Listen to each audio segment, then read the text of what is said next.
A todas y a todos. Vamos a comenzar el acto con un poquito de retraso, pero ya es propio empezarlo. Ya sabéis que la situación de los centros de internamiento de extranjeros es, vamos, una barbaridad, y yo creo que es antijurídico también. O sea, yo no sé si eso está a través de los derechos humanos que los CIES estén contemplados, ¿no? Pero lo primero que tengo que hacer es dar las gracias tanto a Clara como a Belén, que las dos personas que tenemos aquí son muy jóvenes pero con una experiencia muy grande, porque son, es decir, se dedican a visitar los centros CIES, no solamente por España sino por otras partes. Concretamente Clara ha venido hace poco de Turquía. Entre las dos nos van a hablar de la situación de los CIES, que efectivamente es tremendo, o sea, la situación que se dan, también las mujeres que incluso soportan todavía algo más, o sea, toda esta penuria que se vive en estos centros. Y entonces yo sí lo que podría decir es que es una vergüenza en una sociedad que se denomina civilizada que el dinero corra por todos los sitios de forma fraudulenta, de forma directa, por internet y de cualquier forma, y que no hay, o sea, no hay medida, no hay frontera para los dineros, pero en cambio para las personas, como podéis ver, es una vergüenza. Y encima tenemos en esta Europa civilizada, que se llama la Europa civilizada, la sociedad occidental, y resulta que tenemos unas prisiones, porque en realidad son prisiones, se les puede llamar prisiones. Yo sin más agradeceros de nuevo vuestra presencia aquí, y entonces creo que eres tú la que vas a comenzar, Clara. Adelante.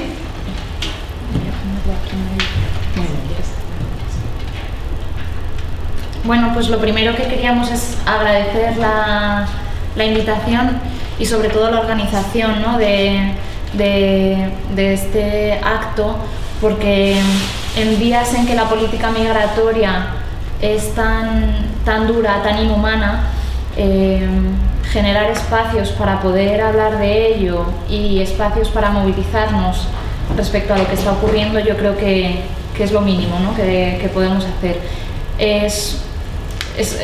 Como decía Teresa, ¿no?, son centros de vergüenza. Esta política a muchas ya nos da vergüenza, y yo estoy convencida de que desde el futuro seguramente miraremos atrás echándonos las manos a la cabeza con lo que está ocurriendo, ¿no? Además, estamos justamente en una semana que está siendo muy dura, porque ayer mismo el ministro del Interior anunció la previsión de apertura de nuevos centros de internamiento en Madrid, Algeciras y Málaga. Entonces, bueno, pues es una semana también especialmente dura en este sentido para nosotras que trabajamos por el cierre de estos centros. Quería hablar un poco, enmarcar, ¿no? Los CIES no están ahí en la nada, ¿no? Forman parte de una política migratoria enfocada a la deportación, a la expulsión de las personas, ¿no? Son muchos los mecanismos de represión que existen para las personas migrantes, empezando por las vallas con sus cuchillas, y en este marco de represión se encuentran los centros de internamiento en un sistema de deportación, ¿no?, que empezaría con las identificaciones policiales racistas, seguiría con el internamiento en CIES o la deportación, y eso es un poco la organización de lo que os vamos a contar hoy, y bueno, y que luego tendremos la oportunidad de debatir, que siempre es más rico. Entonces, como decía, ¿no?, la mayoría de las personas a las que nosotras visitamos en el Centro de Internamiento de Extranjeros de Aluche, que es donde trabajamos concretamente, la mayoría de estas personas han sido detenidas en el marco de una identificación policial racista, es decir, que la policía les ha solicitado la documentación por su apariencia. Estas identificaciones son ilegales, pero entonces lo que hemos visto es que se han ido invisibilizando con el paso de los años. O sea, esas redadas que se venían hace unos años grandes en Lavapiés, donde había mucha policía, pues esas ya no se ven, ¿no? Lo que se suele ver, o lo que nos cuentan también las personas a las que visitamos en el CIE, es que ha sido normalmente a través de pues, policías que están vestidos de civiles. Entonces y en ese momento le piden la documentación simplemente por estar en la calle, ¿no? ¿Qué ha ocurrido? Estas identificaciones son ilegales, como decíamos, pero se han invisibilizado y a quienes las denunciaban se les ha reprimido. Esta misma semana las brigadas vecinales de observación de derechos humanos presentaban una denuncia ante Naciones Unidas por la represión que han sufrido, ¿no? Tienen unas sanciones de bastante dinero por haber denunciado estas prácticas, y también escuchábamos en los medios que una chica le han multado a través de las leyes Mordaza con 700 euros por preguntarle a un policía por qué estaba identificando a una persona, ¿no? Entonces lo que se ha hecho ha sido invisibilizarlas y reprimir la denuncia. ¿Qué ocurre con estas identificaciones? Que es un poco el punto en el que convergen el racismo institucional con el racismo social, porque al final en el espacio público señalan a parte de nuestras vecinas y vecinos y les criminalizan, ¿no? O sea, porque entendemos que si la policía les está parando será porque han hecho algo, ¿no? Cuando no es así. Es el caso, comentábamos, de San, un chico que está emprendiendo una denuncia desde SOS Racismo Cataluña, y que a él pues le pidieron la documentación. Como él entendía que esto no era legal, pues se enfrentó, ¿no? O sea, dijo a la policía que eso que estaba haciendo no estaba bien. Y lo que se encontró es que el policía le respondía, ¿no? que te acordarás de mí cuando tengas que renovar tus papeles, ¿no? Y lo llevaron detenido. O sea que es una práctica habitual que encontramos a pesar de que es ilegal, y es una práctica que está al servicio de la deportación, porque ¿qué es lo que vemos? Cuando hay un vuelo preparado para un determinado país, por ejemplo para Senegal, lo que vemos es que aumentan las identificaciones policiales en zonas que son frecuentadas por población senegalesa, ¿no? Es decir, están al servicio de un objetivo mayor, que es la deportación. ¿Qué consecuencias tienen estas identificaciones? Pues puede ser directamente la deportación en menos de 72 horas, que es algo que hablaremos después. Puede ser el interrumpir tu vida constantemente, ¿no? Leía una noticia de un chico al que identificaban constantemente. Entonces, llegas tarde siempre al trabajo, te obstaculiza tu vida, ¿no? El racismo social que decíamos, y una de las consecuencias puede ser el internamiento en los centros de internamiento de extranjeros como el CIE de Aluche. Y para hablar del CIE más concretamente va a hablar Belén, y luego ya continuamos hablando de las deportaciones. Sí, muy bien. Buenas tardes también. Y bien, pues los CIEs, efectivamente, centros de internamiento de extranjeros, se empezaron a crear en España en el año 1985 con el entonces gobierno del Partido Socialista. Y desde entonces hasta hoy, la verdad, pues los sucesivos gobiernos han ido perpetuando su existencia, ¿no? Por contextualizar eso muy rápidamente, ¿no? Y decir que en la actualidad hay 7 en todo el territorio español, y bueno, uno, el de Valencia, pues ha estado cerrado bastantes meses porque ha tenido una plaga de chinches, por poner un ejemplo de las condiciones, ¿no?, en las que están. Aunque a estos centros la ley los denomina centro no penitenciarios, pero la verdad es que son lugares donde se priva a las personas de libertad, pues sencillamente por no tener su situación regularizada, ¿no? Es decir, no tener los papeles en regla, y cosa que es sencillamente una falta administrativa, ¿no? Y sin embargo, por eso se está privando a las personas de libertad. Más allá de eso, de la privación de libertad, es verdad que los CIEs también, en su funcionamiento y en su estructura, más tienen que ver con una cárcel que con otra cosa, ¿no? Y no se trata tampoco de comparar, pero es inevitable hacerlo, y los testimonios que nos encontramos es que efectivamente las condiciones de vida en los CIEs son peores, ¿no?, que en las cárceles. En el CIE de Aluche de Madrid, como decía Clara, pues, que es en el que visitamos, ¿no?, a internos e internas, digamos, está dividido pues en módulos, ya digo, como se dividen las prisiones, ¿no? Son 4 módulos para hombres y 1 para mujeres, con un total de 280 plazas. Y bueno, pues las personas que nos encontramos allí, bueno, pues podríamos decir que por un lado hay personas que llevan ya mucho tiempo en España, muchos de ellos, Y cuando digo mucho tiempo, pues podemos hablar de más de 10 años, más de 20 y hasta más de 30 años, ¿no? Personas que ya tienen aquí absolutamente hecha su vida, que en muchos casos tienen su familia, tienen hijos, tienen mujer, tienen marido, lo que sea, pareja, que han tenido trabajos, pero que de pronto, cuando vino esto, ¿no?, que llamaron crisis, pues efectivamente no solamente perdieron el trabajo, como pues le sucedió a muchas personas, sino que ellos además perdieron más cosas, ¿no?, porque perdieron esa posibilidad, ¿no?, de poder seguir regulando su situación y estar expuestos a eso, ¿no?, a que se les abriera un expediente de expulsión y a ser internados en un CIE. Luego nos encontramos también casos terriblemente dramáticos, porque son las personas que llegan en patera al sur de la península y que directamente pues las envían, ¿no?, al CIE de Madrid. Estamos hablando de personas que han sufrido un viaje que en muchos casos han sido años, a lo mejor hasta 5 años, pues cruzando gran parte del continente africano, ¿no?, sin medios, sufriendo situaciones de violencia muy fuerte, especialmente las mujeres.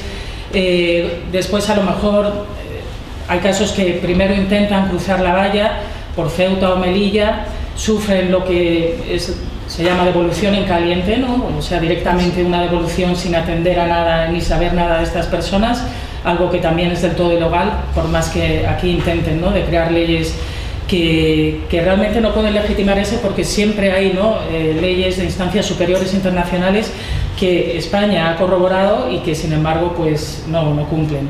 Bueno, pues después de todo eso ya lo último que les queda es cruzar el mar y llegar a la playa, y los que llegan se encuentran con eso, con que son detenidos y de pronto encerrados.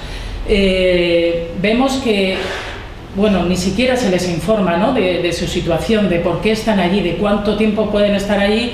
Bueno, a lo mejor lo oyen de unos compañeros a otros, pero de las auténticas, digamos, todo lo que tiene que ver con su situación en ese momento es una falta absoluta de información. No se les informa tampoco de lo que es el tema de asilo, si pueden ser susceptibles de pedirlo o no. Y esa es parte también de nuestro trabajo, ¿no?, cuando vamos allí a visitarlos.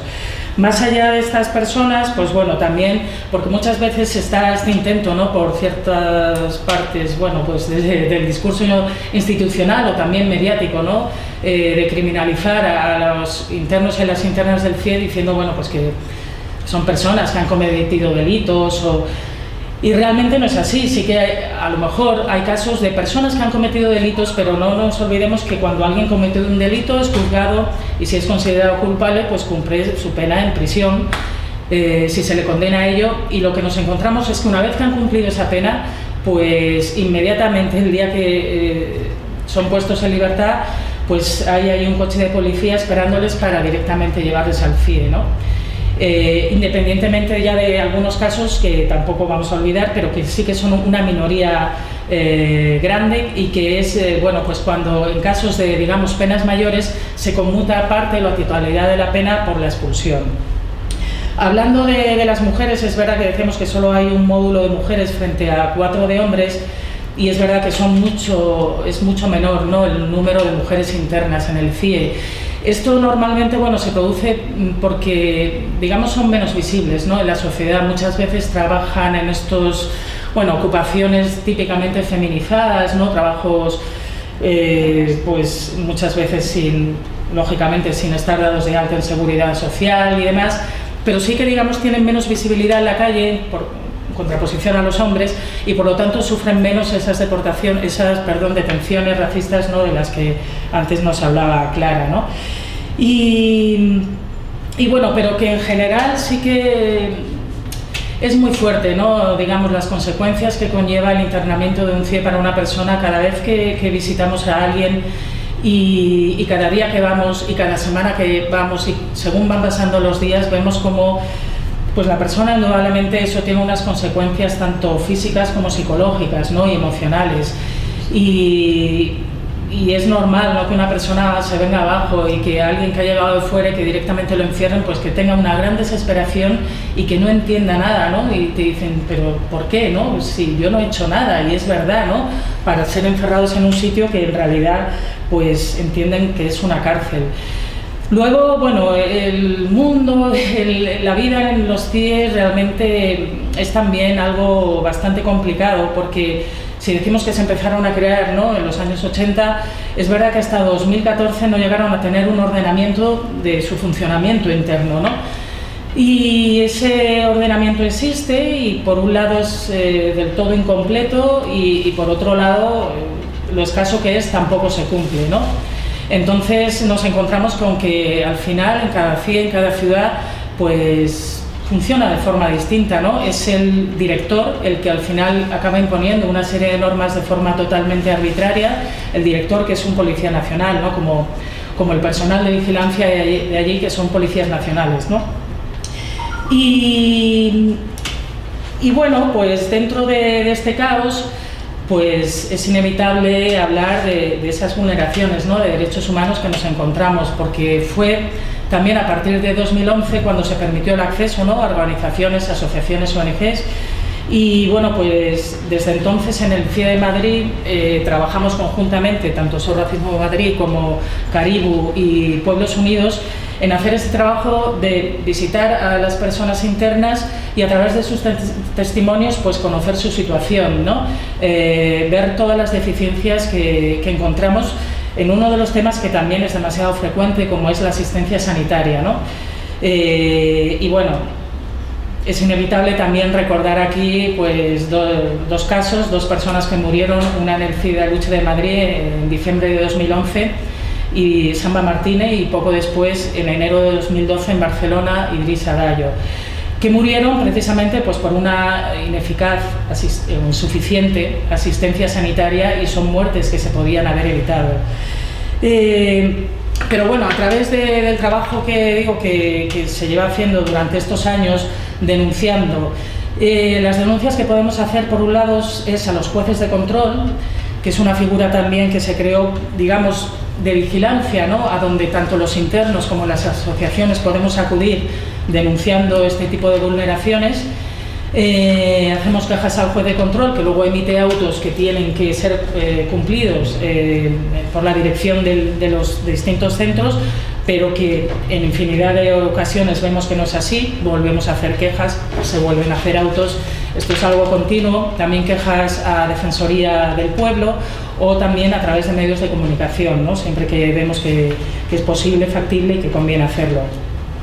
A través de, ya digo, pues de esta serie de quejas se han conseguido algunas cosas, en el CIE de Madrid en particular, pues como por ejemplo que los internos e internas puedan tener acceso a teléfono móvil, el que lo tenga cuando haya sido detenido, se les permite el uso del teléfono móvil 4 horas al día. Se ha conseguido también, por ejemplo, pues que cuando finalmente una persona va a ser deportada, se le notifique su viaje, esa notificación de vuelo se haga con al menos 12 horas de antelación, ¿no?, y sin contar las horas de noche, para que al menos esa persona tenga tiempo pues de despedirse de sus familiares o amigos, de por supuesto hablar con su abogado para que intente ahí en ese momento el último recurso, que también puede parar, ¿no?, la deportación. Y bueno, algunas cosas así. Yo no sé si quieres añadir algo más sobre CIEs y vulneraciones de derechos, o pasamos ya a expulsiones. Bueno, sí añadiría que otra de las grandes vulneraciones de derechos que se dan en los CIEs es el internamiento de menores, que es una cosa que también hemos denunciado reiteradamente, ¿no? Y esto ocurre porque finalmente prima la situación de extranjería frente a la protección de la infancia, ¿no? Y esto hace que no se identifique correctamente a menores y acaben en los centros de internamiento, ¿no?, en una cosa que es ilegal, pero por una mala práctica, ¿no?, una mala identificación. Y bueno, pues sí, añadir que de las personas, en 2015, de las personas que fueron internadas en el CIE, solo en torno al 40% de ellas fue deportada. Entonces, como decía Belén, el internamiento en CIE que genera, pues genera una segregación, ¿no? Separa a unas vecinas y vecinos de otros y genera un sufrimiento, ¿no?, porque al final es una ruptura. A ti te detienen un día, que estás haciendo tu vida normal, te privan de libertad, dejas de poder ir acudir a tu puesto de trabajo, dejas de poder estar cuidando de tu familia o de hacer tu vida, ¿no? Y así durante un máximo de 60 días pierdes la libertad y luego cuando la recuperas pues se trata de intentar volver a tu vida, intentar volver a recuperar tu trabajo, así sea un trabajo informal, ¿no? Pero que te permite subsistir, ¿no? Entonces realmente lo que encontramos en el CIE son historias de sufrimiento, realmente, básicamente. Perdón, ¿son 60 días el máximo? El máximo de internamiento son 60 días, sí, en España. Y bueno, como decía, ¿no? Pues en 2015 el 40%, en torno al 40% de las personas encerradas en el CIE, en los CIEs del Estado, fueron expulsadas.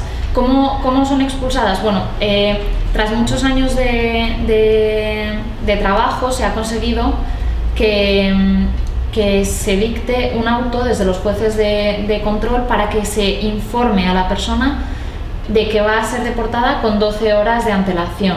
Esto lo que vemos es que muchas veces no se cumple, vemos que hay personas que son deportadas sin que se les avise. ¿Esto qué hace? ¿Qué consecuencias tiene? Que las personas no puedan despedirse de sus familiares, ni hacer una llamada, ¿no? Hablamos de despedirse, ¿no? Pues es que concretamente el CIE de Aluche, que como decíamos es en el que trabajamos y el que mejor conocemos, es un poco el CIE del norte de España, por así decir, ¿no? Porque en el norte hay un CIE en Barcelona, pero mucha gente de Euskadi, mucha gente de Galicia, pues, o de Asturias, pues acaba internada en el CIE de Aluche. Esto que hace que durante estos 60 días realmente no reciben visitas, ¿no? Y se enfrentan todos los días a que en cualquier momento pueden venir a darle un billete de vuelo y a que no pueden abrazar a su familiar para despedirse, ¿no? Entonces, bueno, realmente mucho sufrimiento. ¿Cómo pueden ser expulsadas las personas? Pues por diferentes mecanismos. Ya puede ser en un vuelo comercial en el que hay más pasaje, personas que están viajando, ¿no? Y en ese vuelo, pues al final normalmente del avión se mete a la persona que va a ser deportada. En estos vuelos lo que se ha visto es que muchas veces el propio pasaje se solidariza, ¿no? Y de esta manera se han parado deportaciones, porque quien finalmente tiene la última palabra es el piloto y pues se ha solidarizado, ¿no? Con la persona y se han parado deportaciones. Eso, bueno, pues al final lo que nos dice es que sí que podemos hacer algo, ¿no? frente a estas prácticas. Pero otro mecanismo para expulsar a la gente son los vuelos colectivos. En estos vuelos van únicamente las personas que están siendo deportadas con policía, ¿no? Entonces, estos vuelos se realizan amparados en el protocolo policial de deportación que surgió en 2011 a raíz de la muerte de Osamuyi Akpitiani, que fue un chico nigeriano que murió en el vuelo de la deportación.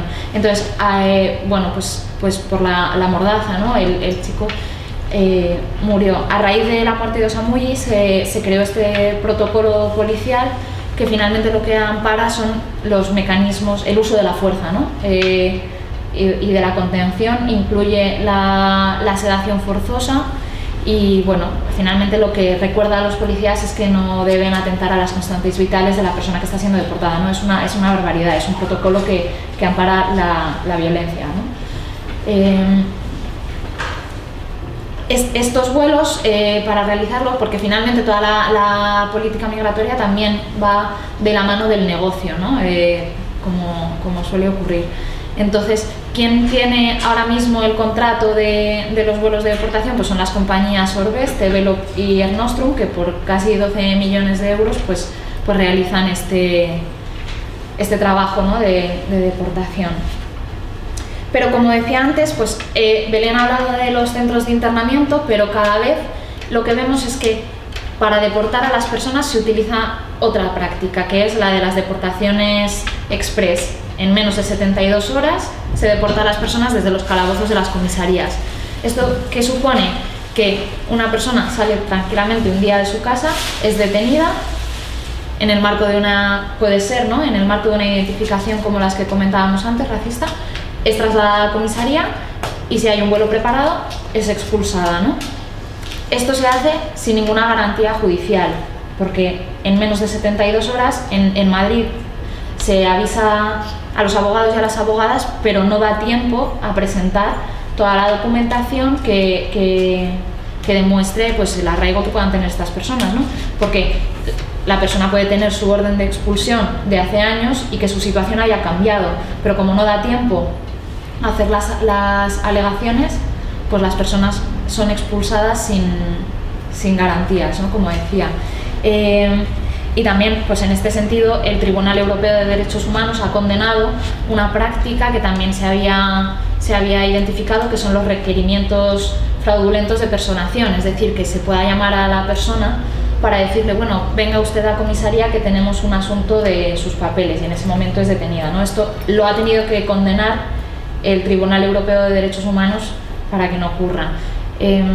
Desde ahí pues os recomendamos ver un corto que se realizó desde CIES No Madrid, que bueno, está libre en Vimeo y que se llama Express, y ahí podéis ver un poco cómo se producen, ¿no? Estas prácticas de deportaciones express, de las que estamos intentando saber más porque son muy opacas. Esa es la cuestión, ¿no? Que es muy difícil acceder a los calabozos, saber qué es lo que está ocurriendo y acceder también a las personas porque son deportadas, ¿no? Y una vez que están en el país de origen también resulta pues difícil.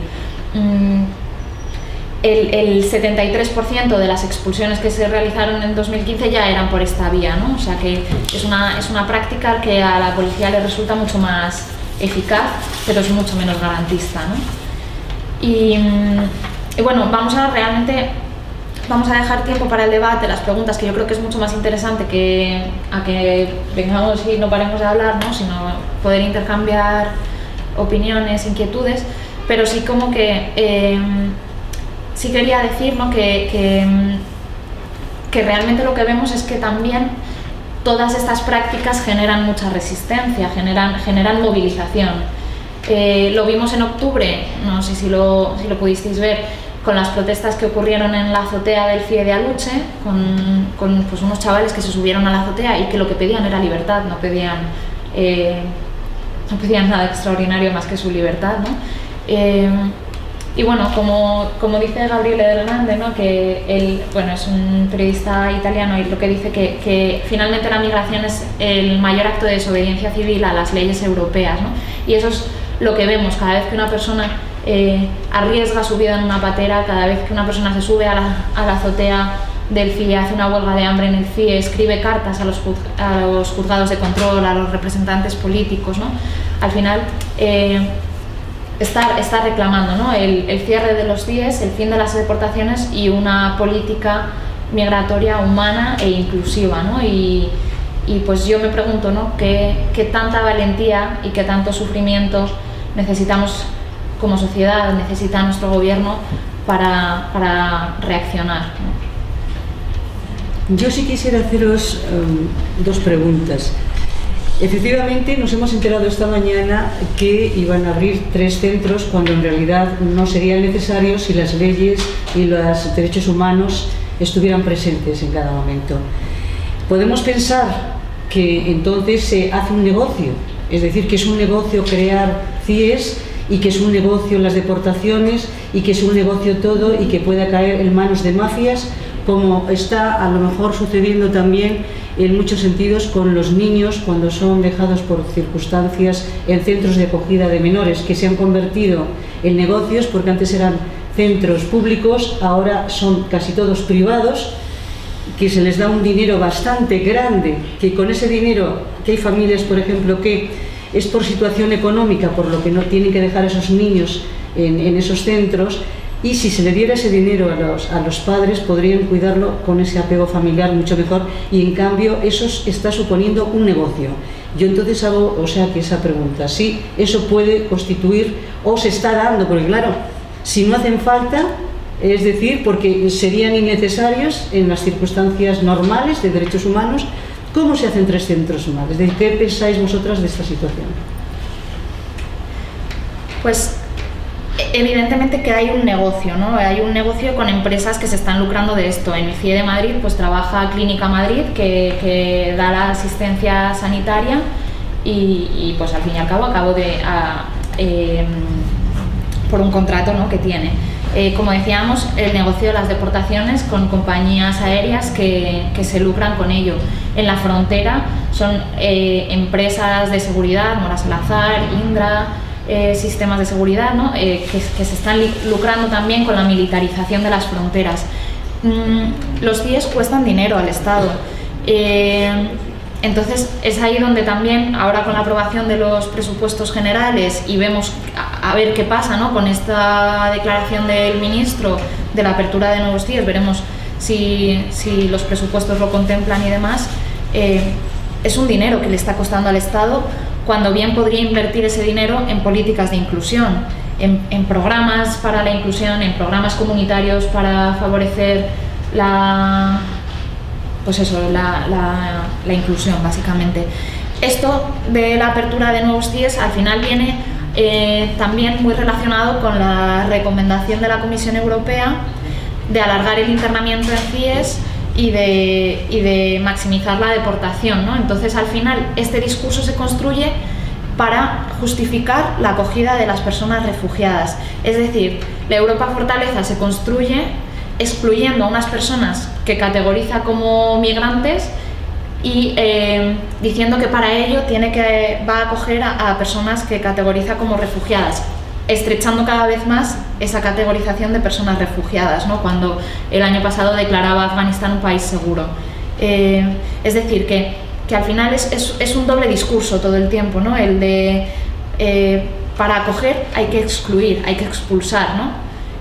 Cuando no es real, ¿no? O sea, nosotras abogamos por una política inclusiva, ¿no? En este sentido y creemos que para nada se sostiene, ¿no? Estamos en años en que el saldo migratorio en España es negativo, o sea que y sin embargo en estos años de saldo migratorio negativo se ha construido una imagen de avalancha, ¿no? O sea, se construyen discursos para justificar la expulsión. La política migratoria es racista, pero no son reales. Para acoger no es necesario expulsar y no es real que tengamos una avalancha, ¿no? Entonces, un poco desde ahí es donde lo entendemos. Bueno, pues ante todo darles las gracias por estas aclaraciones y estas informaciones que nos habéis dado y vamos a darle un aplauso y si queréis hacer alguna preguntita